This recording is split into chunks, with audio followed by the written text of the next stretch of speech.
Welcome into the LSU Sports Insider Podcast. Today is Thursday, November the 7th. I'm Zach Ewing. With me are a couple of the LSU beat writers from The Advocate, Reed Darcey, Koki Riley. Guys, November 7th, that means it's Alabama week. LSU, Alabama, kind of annually the biggest game on the Tigers' schedule.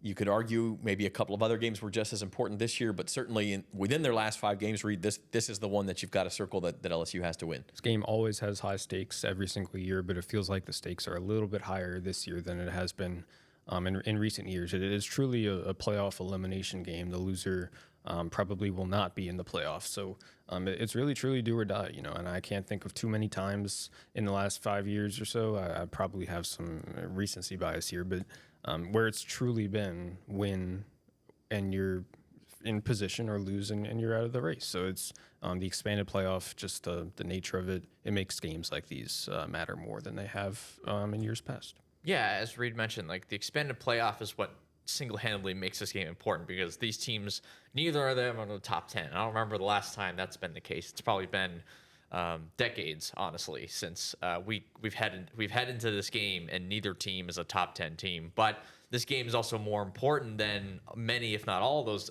previous games because of the expanded playoff format, and that's why I've always been a proponent of it. When you have the number 11 ranked team and the number 14 ranked team playing in such a high stakes game because of this expanded format. Yeah, it's games at 6:30 p.m. on Saturday night at Tiger Stadium, and it is on ABC. Our show today is brought to you by Waste Pro. Tiger fans, if you're planning a tailgate or event, keep your guests comfortable with portable toilets from Waste Pro. Call 225-744-6400 and mention the LSU Sports Insider for a special offer. You were mentioning the college football playoff rankings. You always get confused this time of year if it's AP or CFP. CFP rankings, actually, Alabama 11, LSU 15. I was a little surprised college football rankings came out Tuesday night, which I know the whole country was watching. And I thought both teams would actually be outside the playoff picture. I think both fan bases are kind of talking about it like, we have to win out and get help and maybe hope for the best. You look at Alabama at 11, Reed, and that kind of goes to show you, certainly for Alabama, but probably for LSU too, if you win out, you are going to be in the top 12. You're good to go. Yeah, and there's about 6 teams, I would say, 6 SEC teams, I would say, that have a real shot at making it in still. Alabama, I think, they've got one of the best wins in the country. They did beat Georgia. I know it feels like a long time ago. They've picked up a couple losses since then, but they still have that win over Georgia on their resume. And the last time we saw them play, they beat Missouri 34-0. I mean, I think the committee ranked Missouri this week. They had them in the top 25. And so I think they showed that win that Alabama had over Missouri, it's a strong win in the eyes of the committee. So that's probably why they're in the top 12 of the rankings. A win, they probably move up. A loss, they like we said, they fall out of the race. So Alabama's in right now, and I think if LSU wins today, then they probably move into the top 12 as well, which it really bodes well for their chances down the stretch, especially if you look at the last, 3 games on LSU's schedule. Yeah, I'd certainly say that the first version of the rankings was very pro-SEC in general, right? You have Alabama in. You have, I think their win over Georgia carried a lot of weight with the committee because that's just the best way you can explain it, right? And I think Tennessee was ahead of Indiana in the rankings, right? It was well, if I'm remembering that correctly, and SMU was out, even though they only have 1 loss and a couple impressive wins. So with all that sort of stuff, I mean, all this stuff is going to figure itself out just because there's so many SEC versus SEC games remaining, big games like this LSU Alabama game, but at the same time, like it tells you that the winner of those games, their chances of getting into the playoff, if they do what they need to do moving forward, they've got a pretty good shot. And even the loser of the SEC championship game, they have a decent shot of staying in as well, because of how favorable the committee is looking at the conference right now. Now, having said that, the loser of this game is in really dire straits. Probably will not make it. You can't lose that 3rd game. So win out, you're probably in. Lose, you're probably out. So that's the stakes this weekend. We're going to break the game down from every angle here on today's show. First, we owe you a quick break, so let's take that now. We'll be back after this. Since 1988, Classic Industrial Services, Inc. has led the industry in specialty contracting. From thermal insulation to scaffolding, coatings, and beyond, we cover it all. Every minute matters in our commitment to quality and safety. We're here to serve with roofing, siding, heat trace, and refractory services. Visit classicindustrial.com for more information.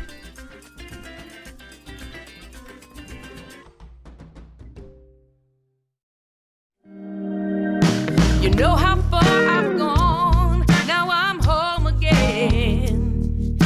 I'm feeling more alive these days than I've ever been. At the Baton Rouge Clinic, our sole focus is to provide exceptional health care for your entire family so that you can get back to doing what you love most. We are caring for generations. You gave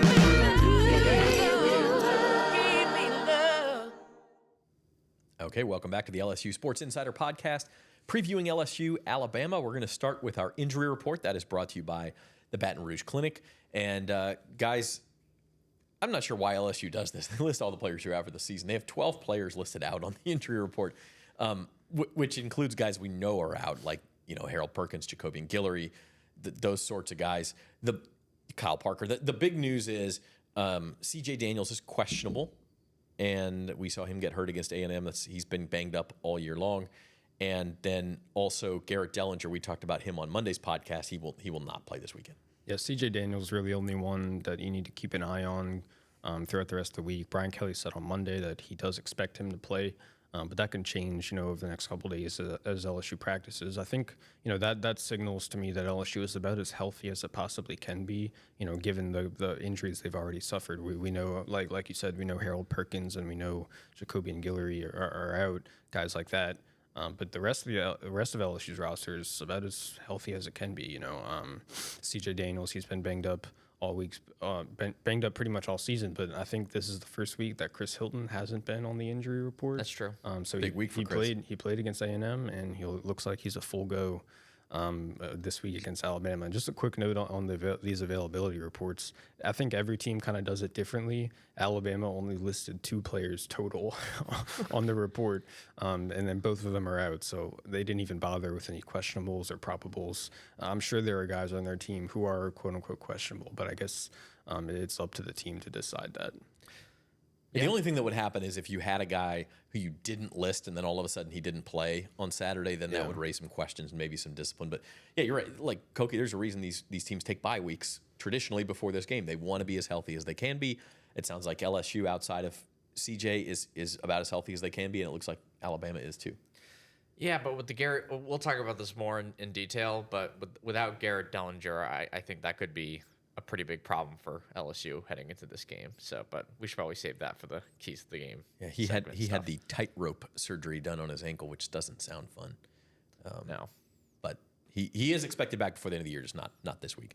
So the injury report is brought to you by the Baton Rouge Clinic, your trusted healthcare partner in the heart of Baton Rouge. Whether you're in need of primary care, specialist services, or urgent care, the Baton Rouge Clinic has you covered with a team of dedicated and experienced professionals. Visit BatonRougeClinic.com to learn more or to schedule your appointment today. The Baton Rouge Clinic, caring for generations. So we'll start our breakdown when LSU has the ball. I was kind of looking up some rankings last night where Alabama's defense, which under Nick Saban for many years, just dynamite every year. It didn't matter whether they had big-name players. And there were years where they had 7 first-round picks on that defense. There were other years where they didn't, but they were still really good. Their rankings are really middling this year. They're not terrible, but they're just not anything special. One thing I noticed is that they're letting the opposition run an awful lot of plays. They're not giving up a ton of yards per play, but then if you look at the total rankings, Reed, they're not great. So there are yardage, there are first downs, there's yards to be had here. That's how Vandy beat Alabama. They controlled the pace of the game. They really dominated time of possession, and they didn't really give Alabama too many chances to have the ball, right? Vanderbilt just dominated the time of possession, and they kept the ball. They didn't make any mistakes. They stayed ahead of the chains, and then they went on these long drives, and that's the recipe that they pulled for beating Alabama. I think when you look at those stats, Zach, I think what jumps out at me is Alabama's one of the worst 3 teams in the SEC in rushing defense. And that really is what I'm kind of focused on in this game, because I'm curious if LSU is going to be able to run the ball. We've talked about this ad nauseum, right, since the USC game where LSU struggled to run the ball, and we sort of tracked their progress with their rushing attack throughout the season. It's shown up in glimpses like it did against Arkansas, but I think overall it's been a disappointment. Obviously, last time they played against Texas A&M, it was a major disappointment. It was one of the big reasons why they lost. So I'll look at this and I'll say, okay, can LSU run the ball? We don't know how Garrett Dellinger's absence is going to affect that. And we don't know exactly if which LSU rushing attack is going to show up. I think if it can get good yardage, good efficient production from its run game, then that bodes well for its chances to win. But I'm not sure if we see that, Koki. I'm really glad you brought up the run game and Dellinger's absence, because I think this is actually pretty huge. And if you look at LSU's rushing stats on the season, they average. I'm just trying to double check this. 5.1 yards per carry according to PFF when they run on the left side between the left tackle and the center. But when they run between the center and the right tackle, they average just 3.3 yards per carry, and that's the highest average, because PFF, the way they do it is like, it's how do you run when you run at the left guard? How do you run when you're at the center, the left of the center, the right of the center? So it kind of categorizes each thing and does it by yards per carry. And the lowest is 5.1 on the left side, but on the right side, the highest is 3.3. And guess where Garrett Dellinger plays? Yeah. Left guard. And it's pretty clear if you also look at the run blocking grades, it's Dellinger and it's Will Campbell that are easily their best run blocking linemen. And you replace that with Paul Mubenga, who frankly struggled in both aspects against Texas A&M. Wasn't terrible, but it wasn't too glaring. He did give up a sack in that game, but he's still a backup. He came into the season as their seventh or eighth offensive lineman. Yeah. It's got to be a concern, and you pair him with DJ Chester now obviously having to take up half that side, and the left side goes from being a strength to a potential weakness in the run game when the right side was already a struggle for you in terms of running the ball. And the reason why we're talking about Paul Mubenga, who's a redshirt freshman, is because of an injury we didn't mention on the injury report. It's Tyree Adams, LSU's sixth offensive lineman. He had some kind of surgery a couple of weeks ago. I think if he were healthy, he would have been in that spot, and maybe you feel a little bit better. But because we don't know a whole lot about Paul Mubenga and we haven't seen a whole lot of him, it's a big question mark and it's a big uncertainty heading into this game. You know, like a lot with the rushing success, like Koki mentioned, any success that LSU has had on the ground, it's come on through the left side of the offensive line, and now the left side of the offensive line it's on its third guy at that left guard spot. So it's definitely a concern, and I think I would watch, just from the start of the game, how does LSU run the ball, because I think that's going to be a key indicator if they can win or not. And I think they have to get creative in terms of how do you sort of get those easy yards from a down-to-down basis, and they might have to get away from the running game fairly early in this game if that's not working.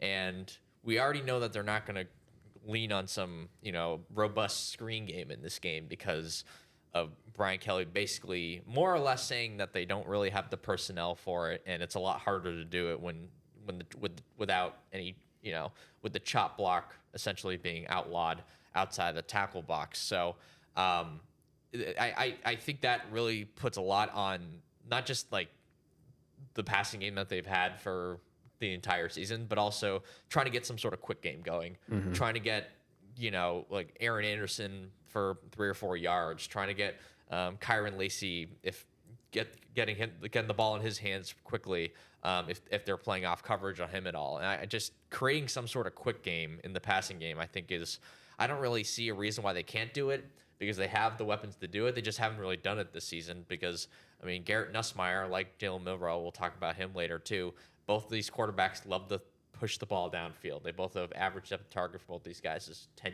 plus yards. And I think whoever can sort of create some sort of efficient short passing game, I think that could go a long way in winning this game. Yeah, the running game that you guys have mentioned, I think I correctly identified as a key here. It's really weakness on weakness. And you brought up Alabama's run defense. They've allowed 100 yards or more rushing to every opponent except for 2. One of them was Western Kentucky. They beat 63-0 in the opener. The other one was Georgia, which sounds crazy, but remember Alabama was up so big early in that game that's more of a game script thing. But even against some of the weaker teams, South Florida ran for over 200 yards. Missouri last week, who was down the whole game, they ran for 160 something yards, and that's with against a team that had an injured quarterback and a totally overmatched backup quarterback. So Alabama knew they were going to run the ball, and Missouri still was able to run for 160 something yards, 5 point something yards per carry. Like it's not your traditional Alabama front where there's not going to be space. Now, having said that, we've detailed why it's going to be difficult for LSU, but I think you're absolutely right, Reed. You've got to look at that early in the game because that opens up a lot more possibilities for LSU in play action, things like that, if they can run. It's what really gives me pause. I mean, I look at the talent that LSU has on its offensive line, and I look at the talented backs they have between Caden Durham and Josh Williams, and they can sprinkle in Caleb Jackson a little bit. I think, it's just like the confusing part of this all season is like LSU should be able to run the ball, and they should have this efficient ground game that they can trust, but they haven't been able to rely on it all season. It's shown up in spurts, like I mentioned, but it hasn't been consistent. So will it show up? Will it not? I'm not totally sure, and I think it's probably the big X factor here. If LSU can run the ball, I feel great about its chances. I just think it needs to have that to take some of the pressure off Garrett Nussmeier, because we saw 2 weeks ago against Texas A&M what it looked like when it was relying too much on Garrett Nussmeier's arm and it was asking too much of him. He made a few key mistakes, and that's all it took for A&M to get back into the game. So they need to run the ball, and it's going to be fascinating to see if they can do it this time. For some of these air raid offenses, at least in the past, like their quick game was their running game. And what if that sort of theory is applied to a game like this where you're missing arguably your best run blocking offensive lineman, and you need to make life easier for Nussmeier somehow, right? And quick game is probably just a potential solution for that. I think that's what I'm trying to say. Yeah, so we'll see, because you're right. Nussmeier can make big time throws. We've seen it. But if you ask him to do that on every down against a pass rush and a secondary that are full of 5-star players, he's going to make some mistakes too. He's shown that also. So that's a huge key. We'll flip around and talk about the other side of the ball. And first, we're going to talk about Alabama's star player. Today's star player segment is proudly sponsored by Waste Pro. Ensure your tailgate or event is a hit with clean and convenient portable toilets from Waste Pro. Rent yours today. And that's Jalen Milroe, guys. And we could have gone Ryan Williams here. Do you know Ryan Williams is 17 years old? We got to say that every single time. Wait, is he really? Yeah, I didn't know that. I had no idea. He did not vote on Tuesday because he's not old enough to vote on Tuesday. Wow. Shouldn't he be in high school or something? But Really? You think so? as good, seriously, as good as Ryan Williams has been, and he was really good in that spotlight game at Georgia. He was unbelievable. Then he caught another long touchdown against Vanderbilt the next week. So he's kind of in everyone's consciousness but he's disappeared a little bit the last couple of weeks. He's been under 60 yards, I think, 2 weeks in a row. Jalen Milroe is the straw that stirs this drink, and that's getting the ball to Ryan Williams. That's running the ball. He's got 12 rushing touchdowns. He's got 25 total touchdowns. He has thrown some interceptions. That 4-game stretch, Georgia, Vandy, almost lost to South Carolina, and then lost to Tennessee. He threw 6 picks in those 4 games. We talked about Nussmeier making some mistakes. Koki, you can get Jalen Milroe to make some mistakes too. On the other hand, he can really hurt you if you don't. Yeah, and with Milroe, I think it's as much about just his general accuracy as it is with his decision making. Like the ball kind of sprays out of his hand more than it should, and more than you would expect from a guy. Well, last year was his first year as a starter. You'd understand if you'd see some of these sort of sprayed mistakes. You're seeing a little bit less of that this season than last year, but it's still kind of there, and that sort of inconsistent accuracy, I should say. Like that's something that we have to just. It's gonna be kind of impossible to predict how it's gonna go, but it's something that we have to keep an eye out for. And if he's not accurate, though, it kind of puts Alabama into a box as to how effective and explosive they can be on offense. Even though they can obviously be very explosive, because, like I said earlier, Milroe loves to push the ball down the field, and that's no different from last year's team, even if schematically they're pretty different. And Williams is obviously his number one target when it comes to throwing a lot of those deep passes. And what makes Milroe really dangerous is his rushing ability. He's quick, he's fast, he's big, strong, and physical. He can break tackles. So LSU's going to have to keep him contained. They're going to have to prevent him from escaping the pocket and scrambling.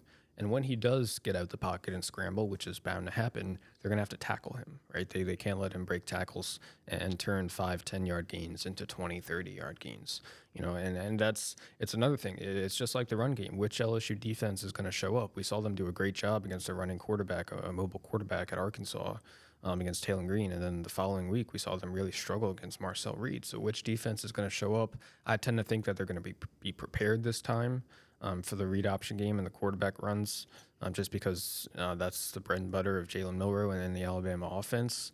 But again, I need to see it consistently to believe it.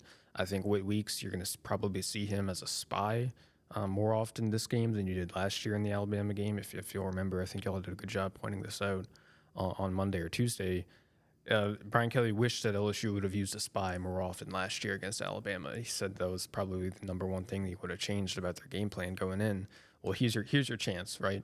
And Weeks is strong enough, physical enough, fast enough to really be effective in that role. I think you saw it against Arkansas, and I think you'll see it again on Saturday against Alabama. They're going to need to be careful in this game, obviously, with Milroe's ability to just break out and run it. But pass rush is going to be pretty important in this game because Milroe's just not as good when he's pressured. I mean, under pressure this season, at least according to PFF, 49% completion percentage, 2 touchdowns and 1 interception. So he's just not the same player when he's pressured as are most quarterbacks. So it's something to just keep an eye out for. But you want to be able to contain him within the pocket, though, because you just can't let him, scramble and do what he did last year. You're a damn pro, Koki, because that's exactly where I was going next. What a transition. The sack numbers, look, again, you look at rankings and things like that. Alabama is bottom half of the country, bottom half of the SEC in sacks allowed. They've allowed 17 sacks. Milroe will hold, and that's with a mobile quarterback, right? Now, sometimes he holds onto the ball too long. He tries to keep plays going. That's where a spy like Weeks comes in. So when we talk about when Alabama has the ball, the Crimson Tide's allowed 17 sacks, and LSU has, 28 sacks? I think they're top 10 in the country in getting after the quarterback. You mentioned the Arkansas game, where they're able to get after a mobile quarterback. Like, that's the blueprint for how LSU plays defense here, is get after the quarterback, keep him from running, and don't give him too much time to let those receivers get downfield. It was also the blueprint in the second half of the A&M game, but they couldn't do it, right? So which defense is going to show up? I tend to think the one we probably saw at Arkansas is probably going to be more likely to show up because LSU's at home, right? The crowd's going to be a factor. It's going to bother Jalen Milroe in the offense. But what keeps going through my mind as y'all read the stats, like this Alabama's a really good team that's got a real shot to make the playoff, but this is not a vintage Alabama team, right? No. When you think Alabama, you think, okay, they're going to run the ball.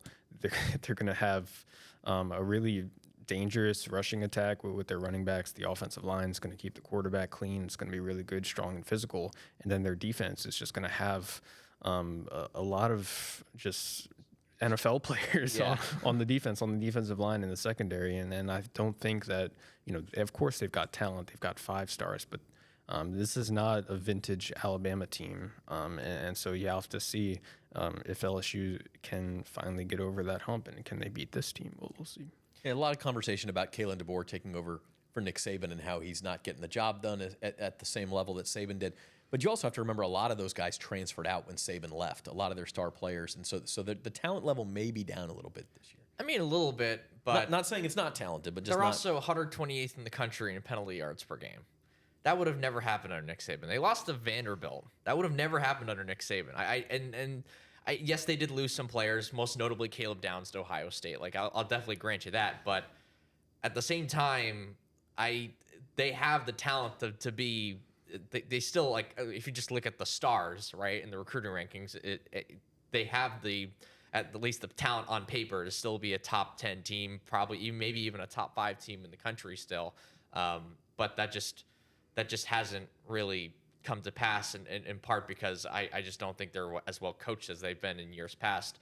But I mean, we can get into that eventually, but I also wanted to mention, like, with their pass protection, like, I think they have three really good pass blocking offensive linemen. Tyler Booker, the guard, Caden Proctor at left tackle, and then Parker Brailsford, who's the transfer from Washington at center. The nit to really pick on this offensive line is the offensive tackle on the other side is Elijah Pritchett. He's really just struggled across the board this season in terms of protecting his own quarterback, and that's where you kind of want to line up Braden Swinson against him, and really just sort of consistently win that one-on-one matchup, because Pritchett has struggled pretty mightily throughout the season. So I think that's going to be certainly something to watch. And also, I am curious to see, like, can Alabama be able to spread the ball around and get their other weapons involved, because they just haven't had a lot of reliable guys to create plays and make catches outside of Ryan Williams this season. So Williams and Bernard have had over... I'm just trying to find the stat here. Williams and Bernard, so Ryan Williams and Jeremy Bernard have been targeted 43 or more times this season. No other Bama receiver has been targeted more than 20 times. So it kind of tells you how much they sort of force feed those two guys on the outside to sort of make plays. And that kind of, if you can shut down Williams, say, and then force Bernard to beat you, then that's a pretty good that's a pretty good formula for LSU when it comes to defending their pass attack. And we talked about on Monday, Zy Alexander is going to have to do some work on Ryan Williams. Now, you may have safety help, double teams, those sorts of things too. But this is not the Alabama offense we saw under Tua Tagovailoa or Jalen Hurts or even Milroe last year. Like Mac Jones. Yeah, Mac Jones. It's not that dynamic. It's it stagnates a little bit. So there is a possibility there for LSU. And part of it's the inconsistencies of Milroe and the fact that the running game's just okay. But and penalties. The penalties too. That's a massive part of this. But also, I think a part of this is also just the fact that like Williams is their best and most talented receiver, but he's still really raw. He's 17 years old, and sometimes you can sort of see that he's not the most polished guy. And the fact that they have to rely on this kid so much already this early tells you how I wouldn't say how little faith they have in their other weapons, but how the fact that they just don't have a lot of reliable down-to-down playmakers on this team. Like Bernard's a fine player, but he's not going to scare you. And the only guy who's going to scare you is a 17-year-old who's still trying to figure it out. I mean, the kid's probably going to be the best receiver in college football in a couple of years. How old did you say he was?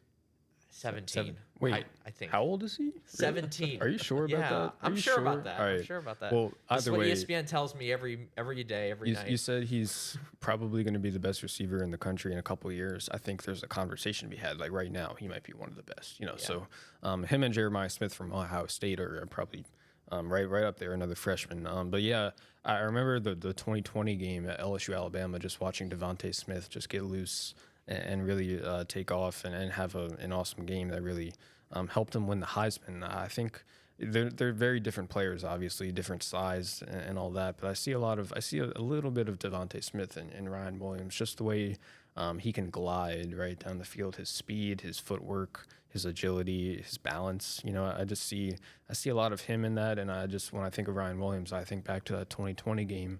LSU Alabama in Tiger Stadium, and I think it could get dicey, if they let this guy get loose. But you mentioned Devontae Smith. He also had Jalen Waddle on the other side. This team doesn't have Jalen Waddle, and the fact that you can sort of concentrate on Williams and sort of pick at some of the more unpolished parts of this game, because there is a kind of a boom or bust aspect to the way he's played this season, especially if you look at the numbers. I think that can go a long way when the only other guy you really have to worry about is Jeremy Williams. And again, Jeremy Williams was the number 4 receiver on Washington last season. So it's not like there's a whole bunch of other weapons in the passing game that you have to worry about outside of Williams.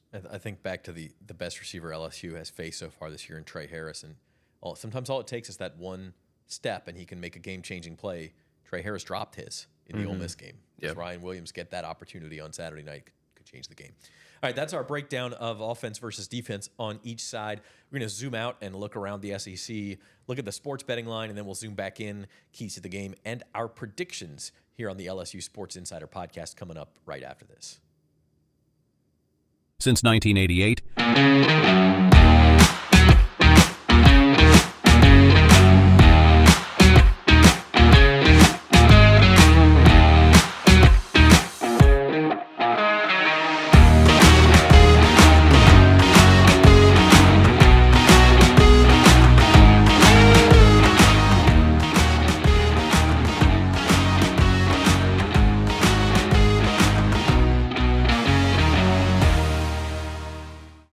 Experience the convenience and cleanliness that Waste Pro brings to Mardi Gras, LSU tailgates, and festivals with our top-notch portable toilet services. Perfect for large crowds and community events. Join the countless satisfied families and organizers who trust Waste Pro to keep their gatherings spotless and sanitary. Discover more about our services and make your next event a success at wasteprousa.com.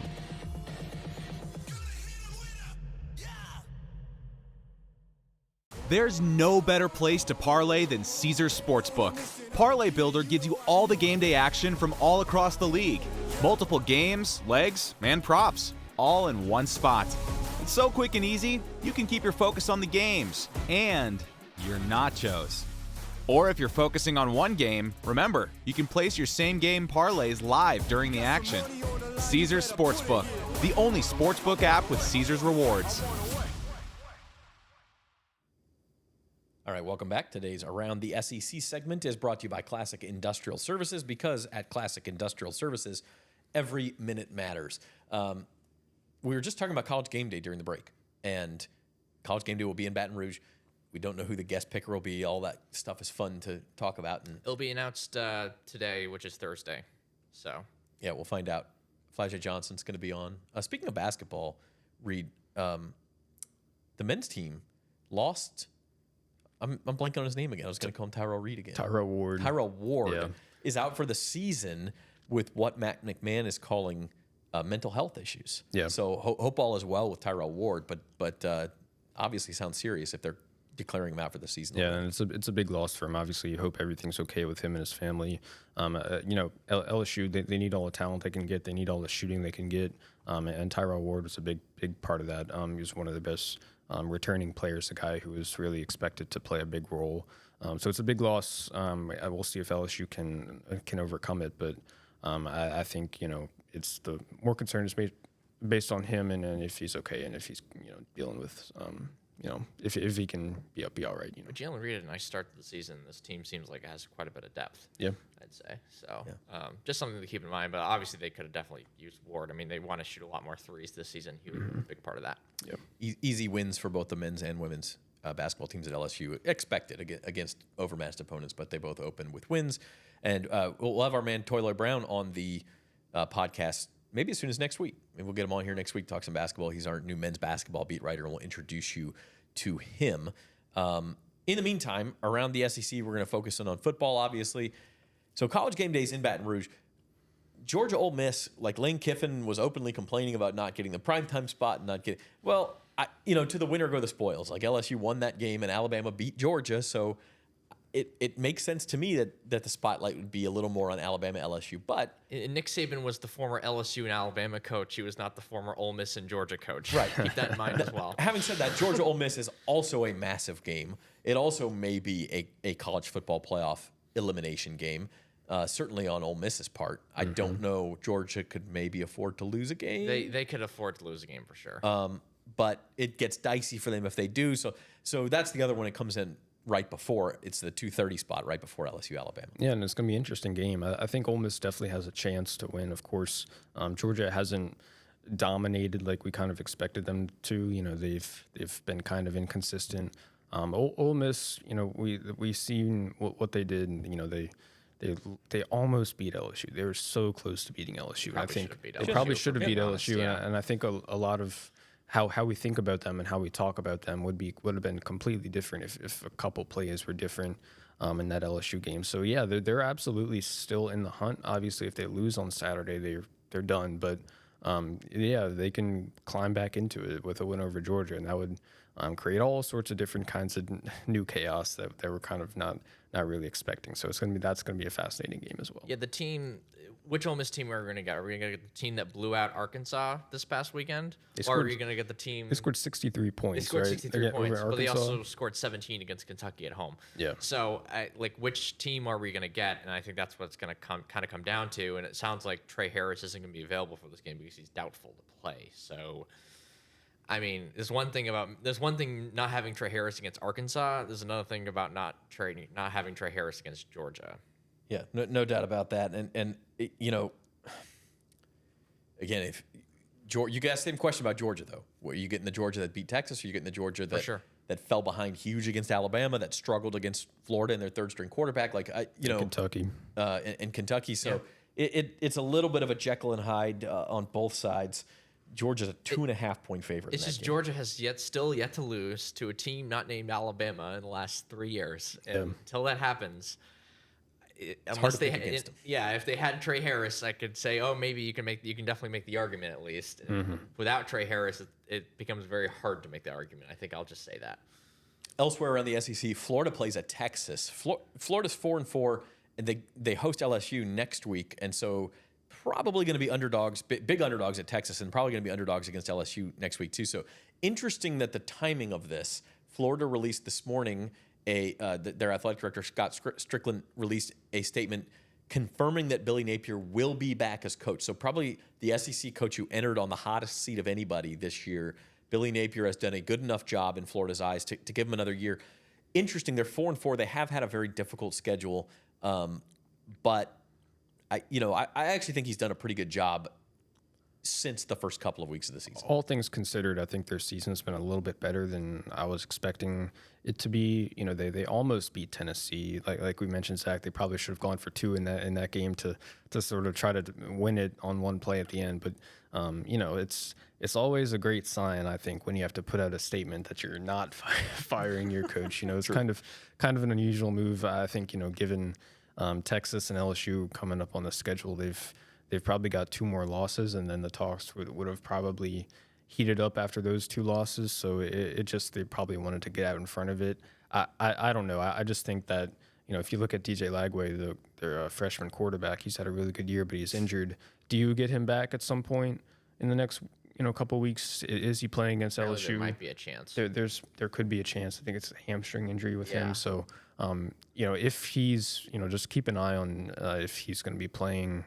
If he's going to be practicing anytime soon, because he's obviously a huge factor in that game, LSU Florida. Yeah, Georgia and Texas in back-to-back weeks is rough. Tennessee gets a bit of a breather. That's your other kind of playoff hopeful team. They're at home against Mississippi State.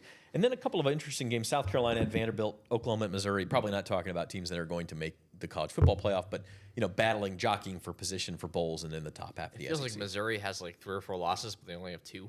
That's true. So if they ran the table, they'd be 10-2, and they'd be in the SEC standing somewhere where you'd have to worry about them in a tiebreaker scenario. I mean, the thing is, they've lost 2 games by like 60 combined points. That's what's holding them back. Yeah, and they don't have really any more games to make up the difference. Since Oklahoma has fallen off, so that's kind of their biggest issue. Like those big games are worrying because they can knock you out, but you also kind of need them because they can push you ahead if you win them. So. Right. And the Brady Cook, the quarterback there, is still, I think, doubtful to play this week. So talking about Missouri winning out seems unlikely. I think we'll see what happens. I mean, if they win a couple games, I think they're at South Carolina next week. So if they win those 2, then we can enter them back. Who would have thought like an 8 or 9 win season at Missouri would be a disappointment? But we are here. We are where we're at. Yeah. Okay. Today's episode of LSU Sports Insider is brought to you by Classic Industrial Services, proudly serving Louisiana and the entire United States with high-quality scaffolding, erection, and rental services, thermal insulation services, refractory services, and much more. From large capital projects to commercial projects or your smaller quick response needs, Classic Industrial is your go-to for quality and safety. They're not just about business, they're a proud community partner supporting local initiatives and helping build a stronger Baton Rouge. Because at Classic Industrial Services, every minute matters. Going to go now into our sports betting segment brought to you by the Queen of Baton Rouge. Experience the thrill of game day at 1717 Kitchen and Cocktails, your premier destination for elevated sports entertainment. Okay, LSU is a 3-point underdog at home. They were a home underdog against Ole Miss and won that game. They were a home underdog 2 years ago against Alabama and won that game. This is like a spot where, and without giving away our predictions yet, but it's a spot where LSU's been live. I mean, I think bettors have to be intrigued by them. It's a little surprising to me that they're a 3-point underdog. I think the last 2 weeks have sort of the last 2 weeks, and given how they've played out, is probably the reason behind it. LSU loses big to A&M, and then Alabama wins big over Missouri. So that's probably the recency bias there affecting things. I think it's a little bit surprising that Alabama's a 3-point favorite on the road in Tiger Stadium. I'm not so sure about that. It's the name Alabama. It's the fact that LSU got like whopped in the second half against, A&M, and I think it's probably a combination of those two things. Yeah, two things about betting lines. One is LSU is a 3-point underdog, but if you look at DraftKings, they're minus 115 as a 3-point underdog, which means you have to pay a little more to the house to bet that, which means all things being equal, the house would think the LSU plus 3 is a little more likely than Alabama minus 3. So that's one part of it.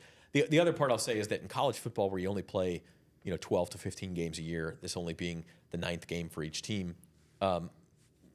you're only getting so many data points, and so you're going to use your preseason priors more than you would in other sports. And the preseason priors tell you that Alabama's a very talented team, a very good team, and Alabama's been favored in every single game they've played this year.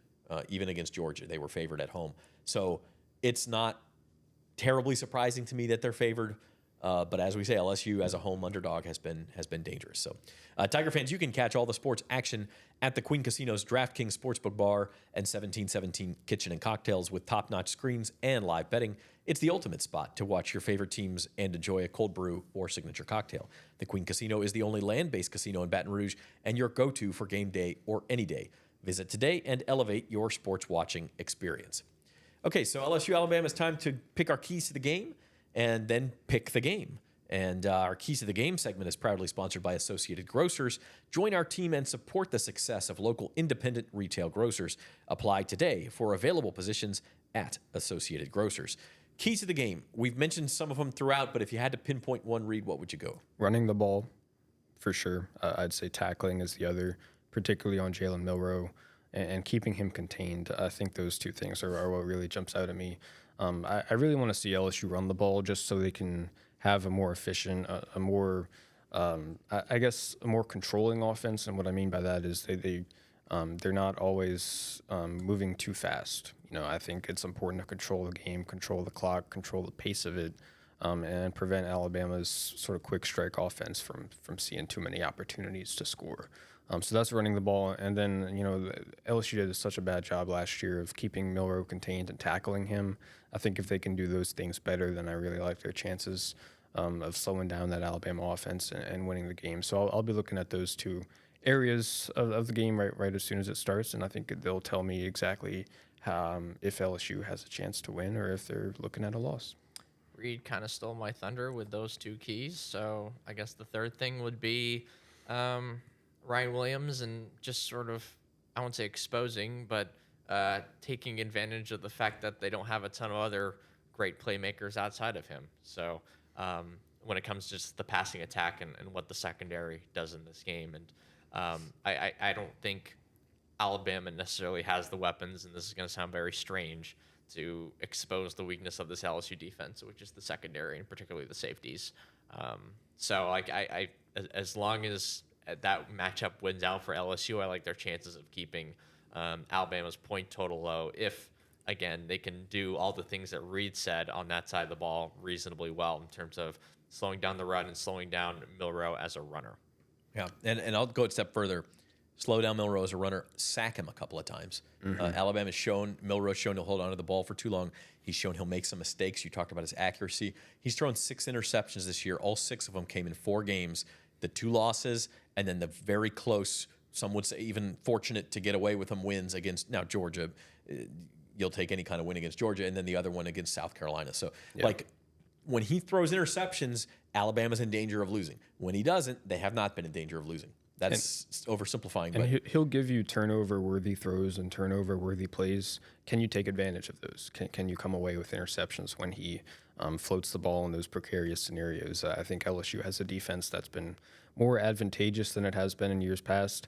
So I think it's going to be another key to see if LSU can come away with those turnovers and really take advantage of any mistakes that Alabama might make. Yeah, in Alabama's other 4 games, no picks, and they have not been threatened at all. Now, Western Kentucky and South Florida, okay, fine, but they blew out Wisconsin, they blew out Missouri. Like, when he doesn't do that, they're in pretty good shape. So that's my key. Okay, predictions, LSU, Alabama. First want to let you know, Tiger fans, Associated Grocers is hiring. Join a team committed to the success of independent retail grocers.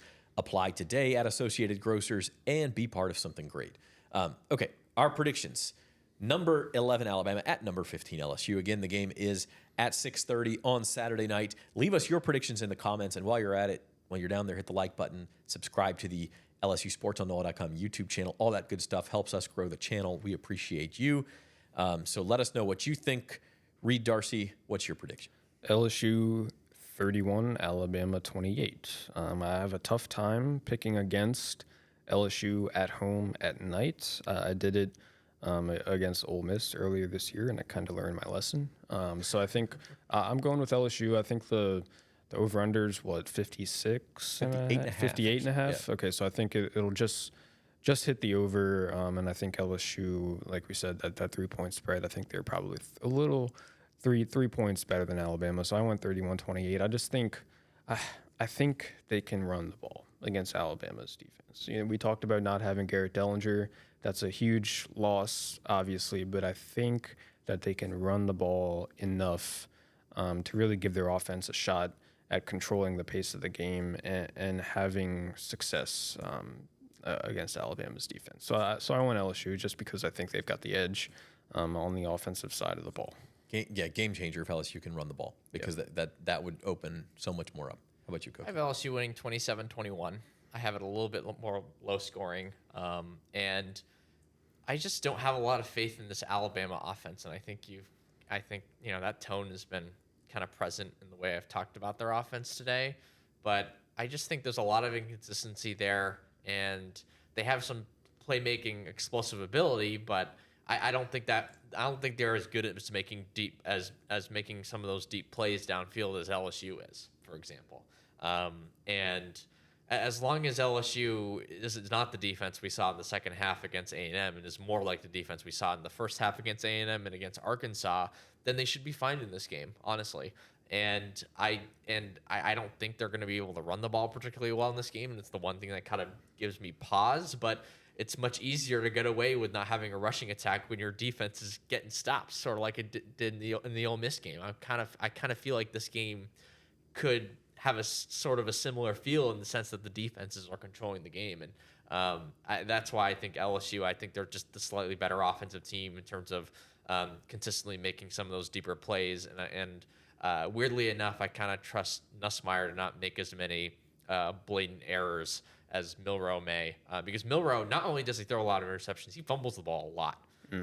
So that's another thing to sort of keep in mind in terms of a game like this as well. So for those reasons, and I'm just not as high on Alabama as a lot of other people are, I'm picking LSU in this game. I understand those viewpoints. I also think, and Alabama's lost its last 2 SEC road games, and this is, obviously one of the tougher environments you'll ever play in, Saturday night at Tiger Stadium, and so all of that makes sense. I do think LSU's been fortunate in a couple of close SEC games. We talked about the Ole Miss one, but also South Carolina this year. And so my pick is Alabama 30-26. I think some of that close game fortune, just law of averages works against him. So I'm going Alabama.